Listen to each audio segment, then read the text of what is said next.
কাজেই সব প্রোগ্রামই প্রায় অনেকটাই ডিস্টার্ব হয়ে গেছে। যাই হোক, যেহেতু আমাদের অনেকগুলো বিজনেস মিটিং, অক্সফোর্ডের ভাষণ থেকে শুরু করে অনেকগুলো প্রোগ্রাম আছে, ইন্ডিয়ান এম্বাসি, সেই জন্যই আমাদের যেতে হচ্ছে। বাট খুব হেক্টিক হয়ে গেল। মাত্র 4টে দিন মাঝে টাইম থাকবে, তার মধ্যে আমাদের যাতায়াত করতে দিন রাত দুটোই লাগছে, কারণ টাইম অ্যাডজাস্ট করতে হোল নাইট জার্নি করতে হবে, এবং আসার দিনও মধ্যরাতে এসে পৌঁছবো, আমরা সকালে এসে পৌঁছবো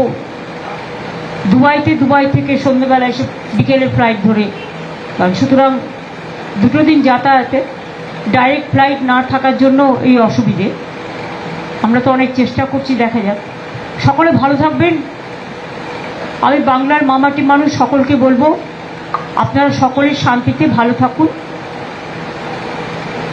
আমরা জাস্ট 4-5 দিন থাকবো না, কিন্তু যোগাযোগ আমাদের সাথে সবসময় থাকবে। কোনো রকম কোনো অসুবিধে হলে আমরা দেখে নেব। সকলে ভালো থাকুন, সুস্থ থাকুন, সুন্দর থাকুন।